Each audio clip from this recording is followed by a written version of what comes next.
Welcome to the next episode of Pallet Town. I'm Christian. We're going to advance our thank you for waiting box right now. We're fully healed. That's nice to see. You always gotta check your Pokemon at the beginning of every Pallet Town episode.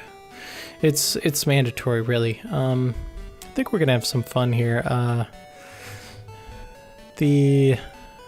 Our Ladybug went in the PC, it looks like. How nice. So I guess we'll stick with our Sprout here. We'll see if we can level up our Sprout a bit, because I know how much Michael enjoys having his Sprout around. I wanted to talk this episode a bit about... what was it that I wanted to talk about this episode? I wanted to talk about getting sick, because getting sick is very unpleasant, and everybody knows that getting sick sucks. But I noticed that for the longest time I would get sick and then immediately afterwards be like, okay, I need to do a better job of, staying clean, washing my hands, keeping my hands away from my face, just, practicing better preventative measures so that I wouldn't get sick anymore.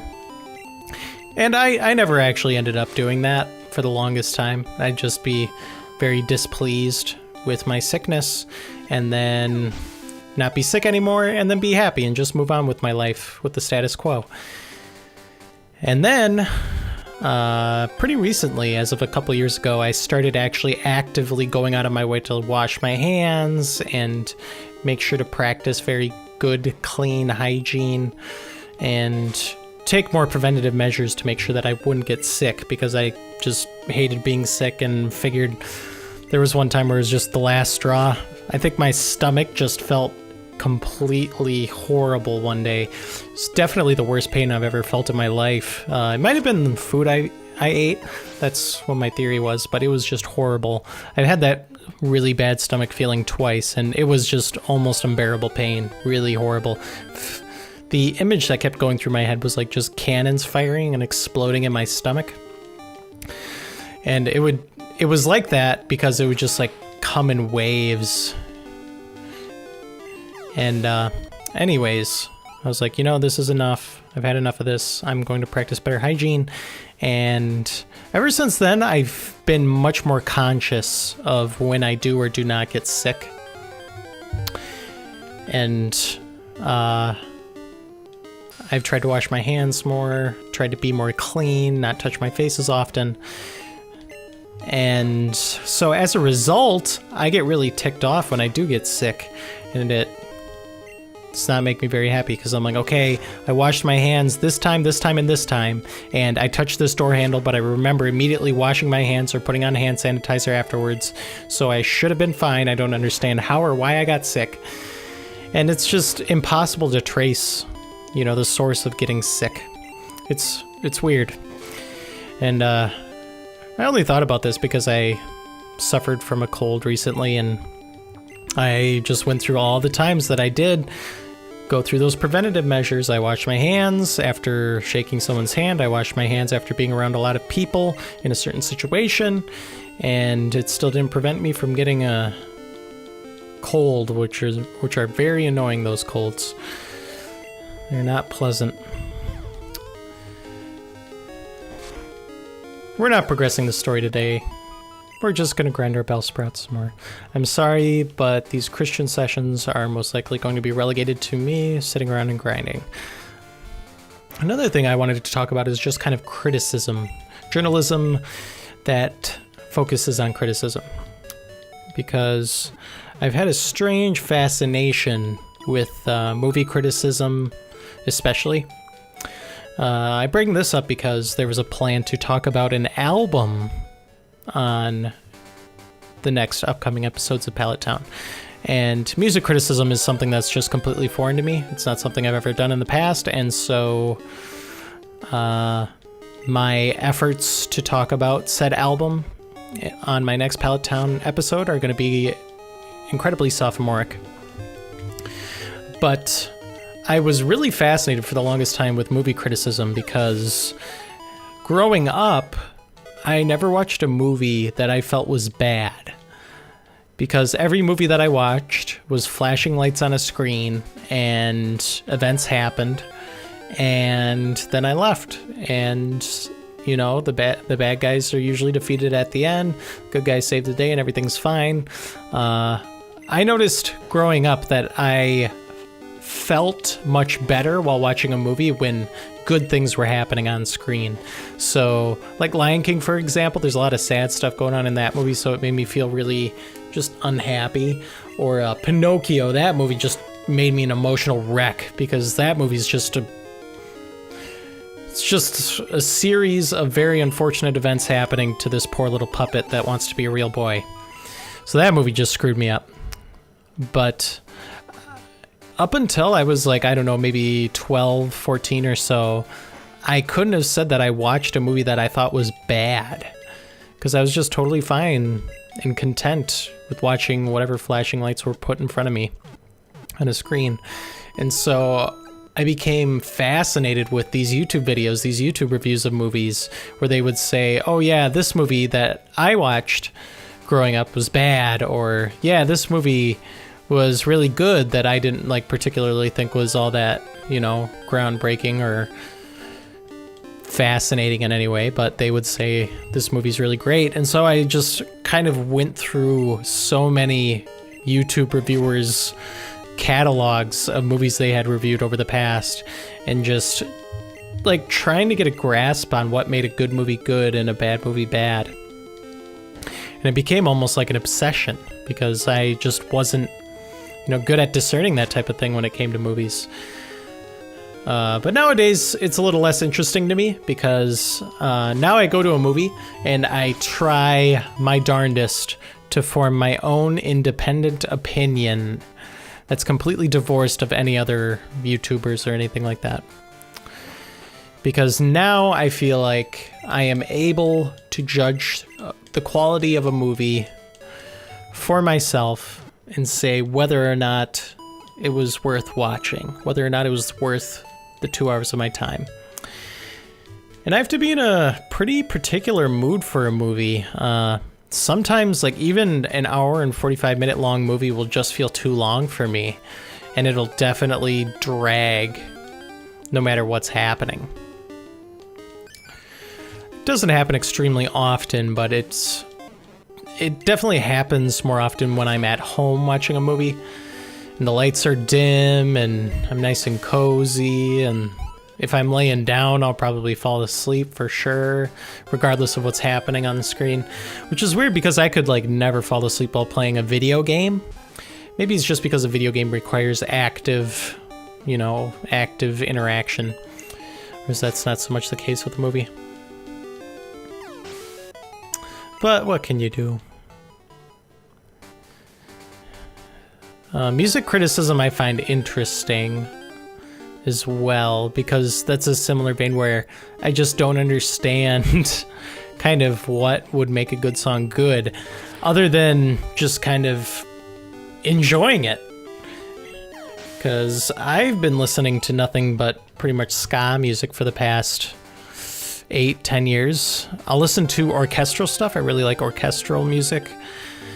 And I'll have like classic rock on the radio, but none of that really tickles my fancy anymore. When I play games, I'll usually listen to ska music if music is what I'm listening to. Otherwise, I'll be listening to podcasts to keep my mind more engaged and active while playing more mindless things like this, where we're just walking around grinding up a bell sprout. So yeah, I can't really judge a song by many metrics, I feel.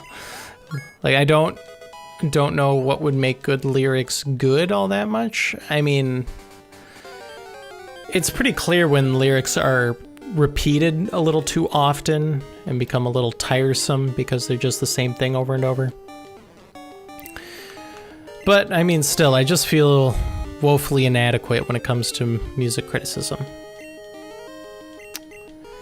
I know that there are very particular songs or sets of songs that I really like and I feel are incredibly strong, but that's less because of the technical aspects and more because of my more my emotional responses to the music, because when I listen to certain music that I find very catchy or very, I don't know, almost cathartic is probably the best word for it, because I just get this weird euphoric feeling when I'm listening to a song that I'm really enjoying, where I'll get goosebumps and like my eyes will water, and it's this feeling of like bliss that I don't think anything else has ever made me feel, which is awesome. It's awesome that music can, make a human being such as myself feel something so powerful.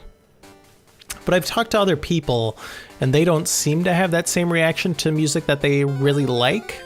It seems to be more of like an amusement that they get from it, instead of this like euphoric bliss that I get when it's a song that I'm in the mood for and hits me in a right spot.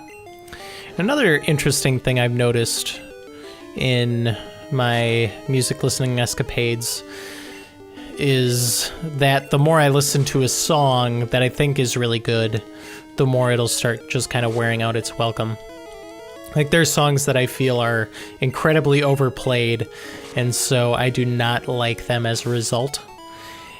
And that's despite the fact that I really liked some of those songs initially. After listening to them the first few times, I was like, hey, this song's awesome. And then they just get played so often that I just hear it and I don't want to hear it anymore. And I don't know, is that a bad thing? Is that something that you could leverage against a song? I don't know. I think that like no song is going to hold up after you listen to it like 5,000 times in a year span, or even a month span. Like songs like Build Me Up Buttercup, just because I go to a lot of football games in which that song is sung, it's kind of lost all of its meaning to me. What's another one? There's a Journey song. That one Journey song, Don't Stop Believing. That's one that I just not too fond of anymore. At first I was like, yeah, I really like this song, and then just everyone sings it all the time, and I can't abide, man. I can't abide with him missing his attacks. Our Sprout here. That's okay. Good old chip damage took care of it. I could get one more fight out of our Sprout here, maybe. There are plenty of other songs that I really liked at first and just don't like anymore. Hotel California was one. I dipped into my parents' music library at one point and put a bunch on my MP3 player because I was curious, and they had a bunch of music, and I was ready to expand my horizons. And one morning I listened to Hotel California while waiting for the bus. I was like, whoa, this song is cool. And after listening to it about 500 more times, it doesn't do it for me anymore. Or there'll be some songs that I just really like because they make me feel that euphoric bliss feeling. And then I'll revisit them later on, and just like the repetition of lyrics and repeated melodies just stand out to me way more than they did initially, when it's just not the right time for me to be listening to that song.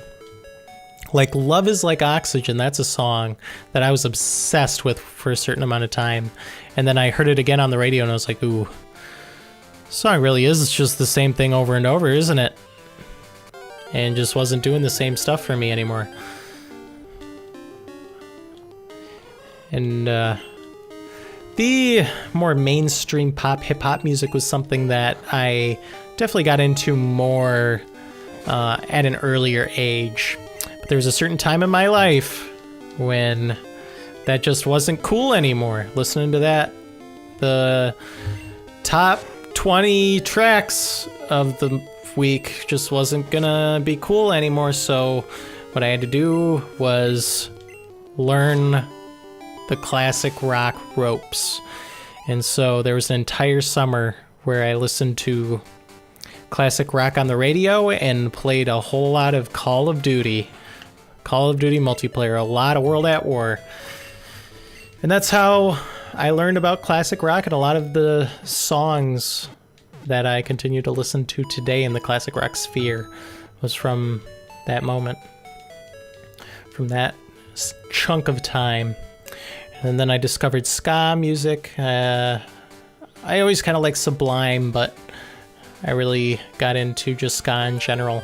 There was another summer where I spent the majority of my time listening to Sublime and playing The Binding of Isaac, and that was just a crazy experience that it has no parallel. I mean, there are fewer things better to listen to while playing Binding of Isaac than some Sublime, at least in my eyes, and that made that summer have a very distinct feel to it.